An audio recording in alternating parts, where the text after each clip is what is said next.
Evangelion não é tudo isso que você pensa. Apesar das pessoas dizerem que é um anime extremamente profundo, filosófico, inteligente, canonicamente, o roteiro do anime tem nada de profundo. Ou é isso que o próprio autor da obra disse, e esse é um assunto que ressurgiu na internet recentemente, e eu tô aqui pra gente discutir, será que Evangelion ou Evangelion é realmente um anime profundo? Será que os fãs ao longo dos anos superestimaram demais essa obra, incluindo significados que jamais estiveram lá, pelo menos por pretensão do próprio criador? E se essas interpretações aprofundadas e filosóficas foram grande parte do que fez Evangelion se tornar um grande clássico e sucesso, será que o seu sucesso não é merecido? Bora discutir tudo isso aqui nesse vídeo. Antes da discussão, talvez um pouco polêmica, quero dizer que temos estampas novas e eu tô muito feliz com elas. Primeiro, essa que eu estou utilizando, que tá em branco no moletom, mas tem versão em preto, como, olha só, nessa camiseta aqui também tem a versão do moletom. Uma estampa inspirada em samurai, tanto é que aqui, ó, tem Bushido em kanji, uma estampa exclusiva de loja.com.br/Gabi-Xavier, e também essa estampa lindíssima que tá na tela, que é o meu xodozinho, que na frente está o kanji de Oni, para você que gosta de estampas mais discretas na frente, e atrás essa máscara incrível de Hannya,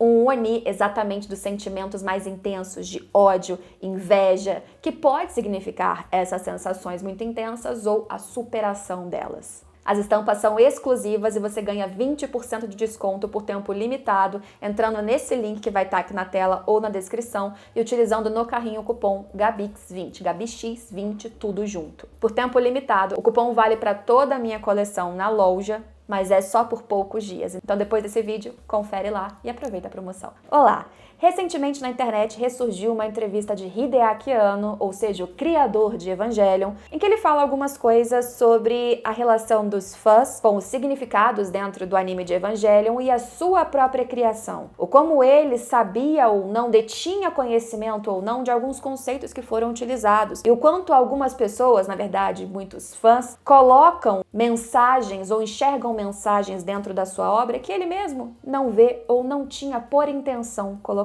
ali. Sim, Evangelion é aquele anime que divide muito o público. Apesar de ser reconhecidamente um clássico, discutam ou gostem ou não, Evangelion ganhou notoriedade muito por causa, exatamente, da sua forma de contar uma história que abre parecendo que seria sobre robôs e nem sobre robôs que não é exatamente sobre ação, mas parece ser um profundo estudo do próprio ser humano, de humanidade, com conceitos filosóficos explicitamente citados ou percebidos aqui e ali nas nuances pelos fãs mais ávidos em assistir e pesquisar.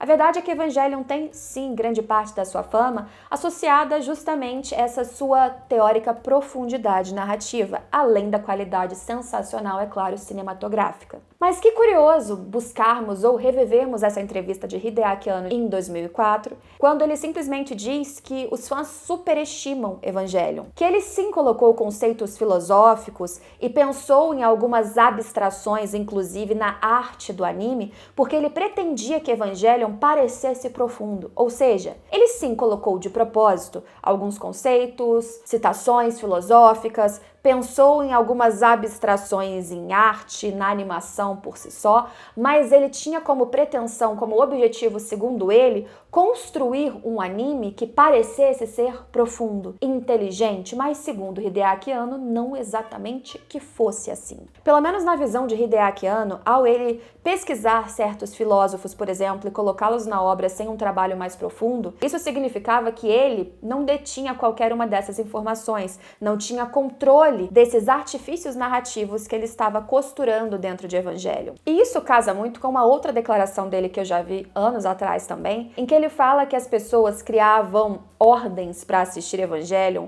ordens canônicas, de você ver anime, vai até o episódio X, aí você assiste End of Evangelion, né, o filme, depois você volta para os outros 2 episódios finais, isso tudo, obviamente, antes dos últimos reboots feitos. E ele mesmo dizia que não existia uma ordem correta para você assistir. Mesmo nessa outra entrevista, ele já citava essa supervalorização, superestimação de fãs sobre a narrativa de Evangelion, como se as pessoas procurassem minúcias para costurar significados que vão além do que o próprio autor pensou. Também em outra entrevista, Hideaki Anno comenta que ele colocou sim símbolos cristãos, símbolos religiosos, mas que nem ele nem a sua equipe detinham qualquer ou quase nenhum conhecimento da religião cristã, mas que ele acreditava que aquilo esteticamente ficaria legal e por isso ele inseriu na sua obra. Aí você começa a pensar, nossa, então o Evangelion é uma grande farofa de referências soltas sem qualquer profundidade de pesquisa? Que coincidência então que vários desses símbolos e significados embutidos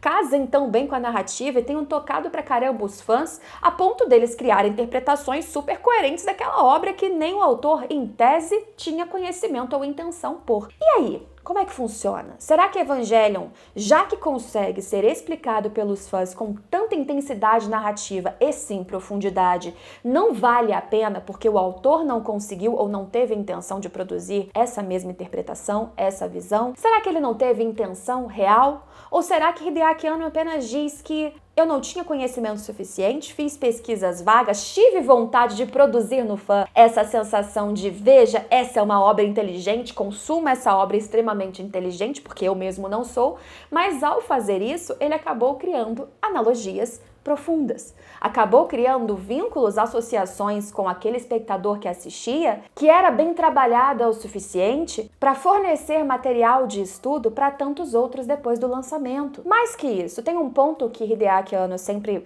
coloca e talvez não seja super valorizado por ele o suficiente, mas que é grande parte, na minha visão, do que transforma Evangelion em uma obra extremamente profunda sobre estudo de ser humano em específico, especialmente sobre o Shinji, que é o fato dele ter vinculado muito dos seus próprios sentimentos e o que ele estava passando psicologicamente ao criar esse anime. Hideaki Anno passava por um processo depressivo. E ele comenta mais de uma vez que a sua própria depressão deu origem ou inspirou muito do que ele escrevia dentro desse anime, especialmente sobre o seu protagonista, Shinji. O que faz total sentido quando você percebe que o Shinji é essa pessoa principal, entre várias outras questões dentro de Evangelion, mas ele tinha os seus próprios demônios, seus próprios monstros para poder combater, uma extrema dificuldade de se mostrar, de se abrir para o outro, de se enxergar para poder enxergar aquele ao seu lado. Tanto é que a mensagem mais positiva do fim do primeiro anime de Evangelion trazia exatamente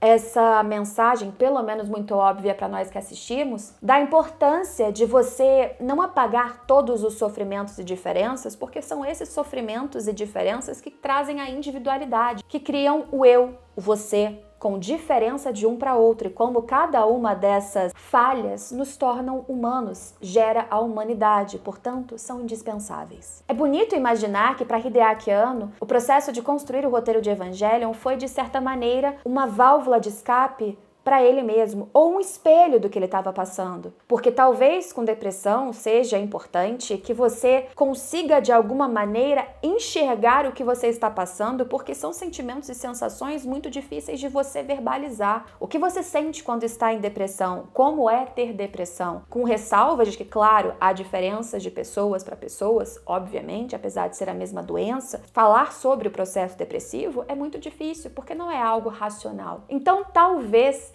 criando essa história, ainda que ele tenha tido a objetiva intenção de parecer inteligente, ele tenha conseguido incluir dramas filosóficos sobre existencialismo, o próprio conceito de individualidade versus coletividade que pode vir de Hegel, ou ao citar explicitamente o dilema do ouriço de Schopenhauer para falar exatamente dessa dor de você criar intimidade, se aproximar mais do outro, ainda que ele não fosse um autoconhecedor de cada um desses conceitos, ele pôde se vincular com eles o suficiente para inseri-los na narrativa de maneira coerente, agregando sim a história e fazendo com que aquele roteiro fosse recheado não apenas de referências soltas, mas de significados que aprofundavam realmente a obra, não apenas como uma maquiagem, como ele pareceu falar nessa entrevista de 2004. Agora, é claro, isso também prova que muitas vezes as obras inserem alguns conceitos, algumas citações, algumas referências,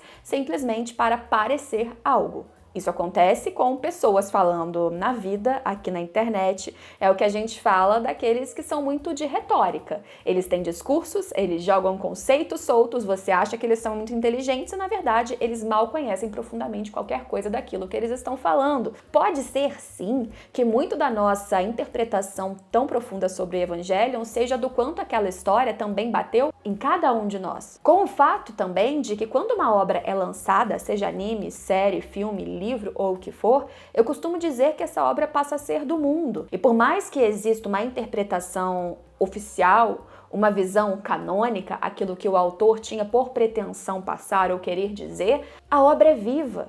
E dependendo de quem assiste, da sua idade, do que espera, do que sente, da sua bagagem emocional, histórica, aquilo pode adquirir uma visão completamente outra. E tá tudo bem. Não significa que uma visão é diferente da outra e, portanto, errada. Mas com isso também podemos dizer aqui que as pessoas que ficam trazendo explicações definitivas, interpretações corretas, oficiais, inquestionáveis sobre Evangelion ou qualquer outro anime ou série por aí, pessoas, não necessariamente vocês são donas da razão, porque sequer a sua interpretação poderia ser a vontade do próprio criador. E mesmo que não fosse, pode existir uma outra interpretação tão correta quanto a sua, desde que coerente internamente, porque para outra pessoa a visão foi para outro lado, para outro viés. É difícil a gente cravar, e isso inclusive era uma questão minha desde a escola com literatura, engraçado, o que tal autor quis dizer com esse poema, o autor que morreu há 500 anos atrás? Não sei. Pode ser sobre desesperança ou sobre a vontade de superar a finitude. Depende de como bater em você. Depende da minha interpretação. Existe certo ou errado? Não para mim.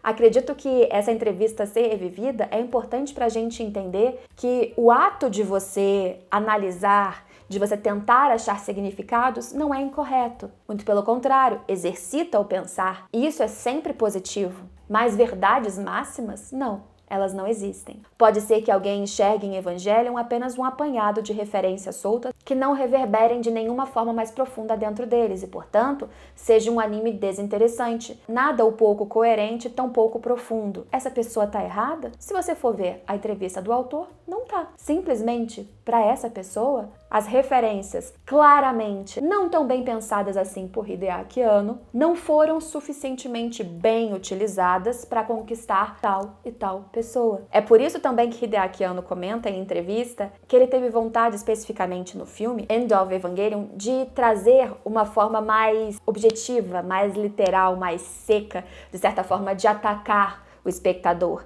De não ficar de rodeios e camadas profundas, mas trazer uma forma mais crua dos personagens. E por isso talvez eu não goste tanto desse filme. E por isso, pra mim, até por outras declarações também de Hideaki Anno, de que o filme End of Evangelion veio muito em resposta às críticas negativas do fim do anime, pra mim, esse filme e a obra como um todo é muito uma resposta a um espelho do estado mental do Hideaki Anno.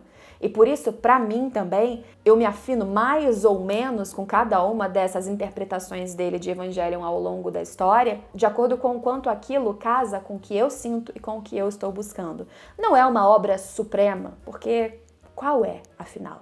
Mas dentre suas falhas e falta de pesquisa filosófica, ainda assim, é um grande clássico, talvez muito acima do que Hideaki Anno pretendeu. Ou não, né? Porque ele não queria que o anime parecesse bem inteligente. Foi assim que ele ficou conhecido ao longo de todos esses anos. Mas me conte aqui embaixo você. Acha que Evangelion realmente é um apanhado de citações sem nenhuma profundidade ou estudo? É um surto coletivo dizermos que Evangelion é um anime tão sensacional assim em roteiro, estudo de caso humano e principalmente referências filosóficas? É um anime muito inteligente ou as pessoas que tornaram ele assim ao longo de todo esse tempo com as suas próprias pesquisas do que estava ali e às vezes não? Quero saber a sua opinião sincera, bora comentar aqui com todo respeito e aproveitar essa discussão para falar talvez de outros animes. E não esqueça de aproveitar a promoção para conferir as estampas novas aqui do canal. 20% de desconto por tempo limitado utilizando o cupom GABIX20 direto no link loja.com.br/Gabi-Xavier. A gente se vê nos próximos vídeos.